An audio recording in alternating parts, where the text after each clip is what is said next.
حضرت سلیمان علیہ السلام نے اس دولت کو مخلوق خدا کی خدمت کے لیے امانت الہی سمجھا۔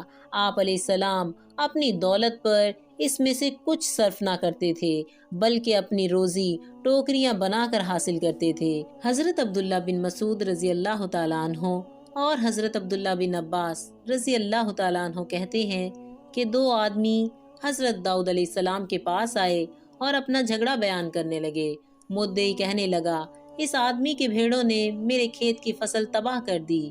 حضرت داؤد علیہ السلام نے کہا، اس شخص کی فصل کی قیمت دوسرے آدمی کے بھیڑوں کی قیمت کے برابر ہے، اس لیے مدعی اس آدمی کی ساری بھیڑیں لے لے، یہ اس کی فصل تباہ ہونے کا معاوضہ ہوگا۔ اس وقت حضرت سلیمان علیہ السلام 11 سال کے تھے اور اپنے والد کے قریب ہی بیٹھے ہوئے تھے۔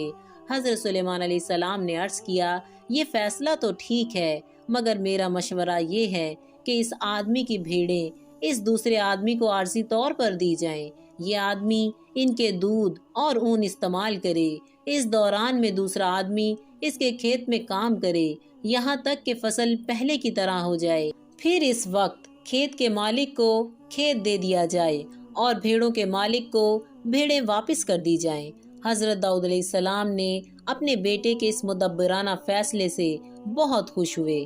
حضرت داؤد علیہ السلام کی جب موت آئی تو اس وقت حضرت سلیمان علیہ السلام کی عمر 13 سال تھی۔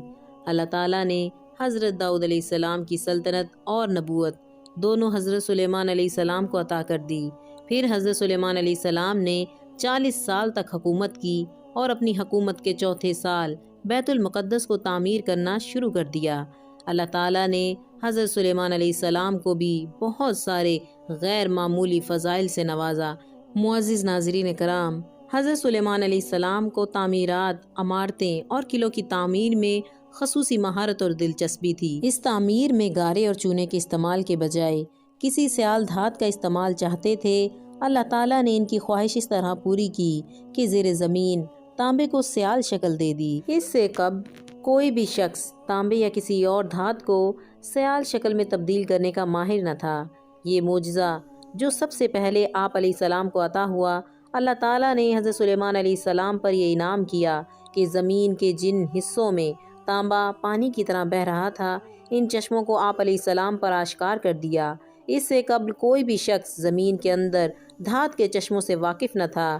یہ روایت کے مطابق کہ تانبے کے یہ چشمے یمن میں واقع تھے۔ اللہ تعالیٰ نے ہوا کو بھی حضرت سلیمان علیہ السلام کے لیے مسخر کر دیا۔ یہ بھی ایک معجزہ ہے۔ آپ جب چاہتے صبح کو 1 مہینے کی مسافت اور شام کو 1 مہینے کی مسافت کی مقدار سفر کر لیتے۔ قرآن کریم نے اس سے متعلق 3 باتیں بیان کی ہیں۔ نمبر 1 کہ ہوا کو سلیمان علیہ السلام کے حق میں مسخر کر دیا گیا۔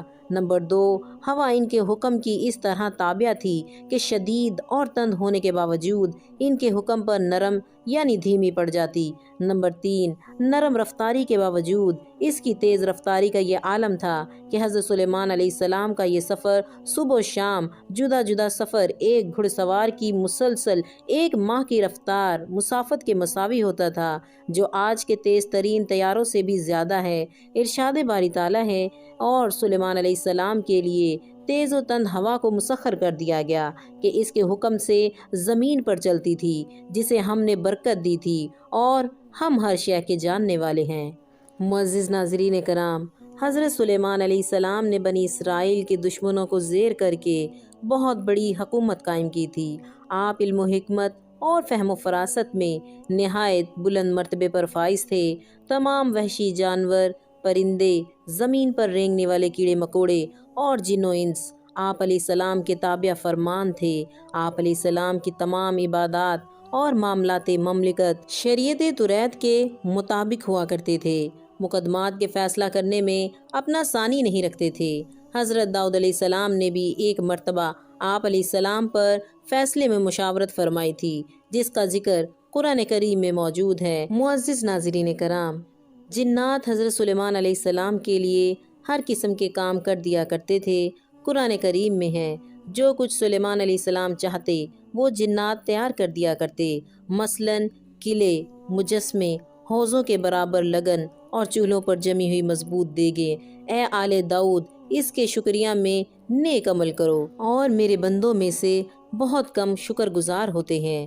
حضرت سلیمان علیہ السلام نے ایک اہم کام جنوں کو سپرد کیا، وہ یہ کہ وہ مسجد اقصیٰ کی تعمیر کریں، جو بہت عظیم الشان اور وسیع و عریض عمارت ہو، جہاں یہ بات قابل ذکر ہے کہ جس طرح حضرت ابراہیم علیہ السلام نے مکہ میں کعبہ کی تعمیر نو کی، اس طرح حضرت سلیمان علیہ السلام نے مسجد اقصیٰ کی تعمیر نو کی۔ ایک مرتبہ حضرت ابو ذر غفاری رضی اللہ تعالی عنہ نے رسول اللہ صلی اللہ علیہ وسلم سے پوچھا کہ دنیا میں سب سے پہلے کون سی مسجد بنی؟ آپ صلی اللہ علیہ وسلم نے فرمایا مسجد حرام۔ حضرت ابو ذر رضی اللہ تعالی عنہ نے پوچھا وہ کون سی مسجد اس کے بعد تعمیر ہوئی؟ آپ صلی اللہ علیہ وسلم نے فرمایا مسجد اقصیٰ۔ حضرت ابو ذر رضی اللہ تعالی عنہ نے پوچھا دونوں کے درمیان کتنے وقت کا فاصلہ ہے؟ آپ صلی اللہ علیہ وسلم نے کہا 40 سال۔ معزز ناظرین کرام، ان آیات میں اللہ تعالیٰ نے حضرت سلیمان علیہ السلام کے معجزوں کو بیان کیا کہ وہ ایک انتہائی چھوٹی مخلوق چوٹی کی آواز کو بھی بہت دور سے سن لیتا اور سمجھ لیتا۔ ان معجزات سے ہمارا ایمان اور قوی ہوتا ہے۔ یقیناً اللہ تعالیٰ بہت طاقتور ہے اور وہ اپنے چنے ہوئے بندوں پر طرح طرح کے انعامات و اکرام کرتے ہیں۔ چوٹیوں کے اس قصہ میں اللہ تعالیٰ کی گئی نشانیاں ہیں۔ اس اہمیت کی وجہ سے اس سورہ کا نام سورہ النمل رکھا گیا۔ یہاں پر یہ چیز بھی قابل ذکر ہے کہ بائبل کا ترجمہ کرنے والوں نے حضرت داؤد علیہ السلام اور حضرت سلیمان علیہ السلام کے بارے میں بہت سارے من گھڑت نازیبا اور قابل شرم واقعات نقل کیے ہیں۔ دعا ہے کہ اللہ تعالیٰ ان تمام ترجمہ کرنے والوں کو قرآن کی تعلیمات سیکھنے، سمجھنے اور ماننے کی توفیق دے، آمین۔ امید کرتی ہوں ناظرین کہ آپ کو میری یہ ویڈیو پسند آئی ہوگی۔ اس طرح کی مزید ویڈیو دیکھنے کے لیے ہمارے چینل کو سبسکرائب کریں، لائک کریں، کمنٹس کریں اور بیل آئیکن کو دبانا مت بھولیں۔ جزاکم اللہ خیر۔ السلام علیکم ورحمۃ اللہ وبرکاتہ۔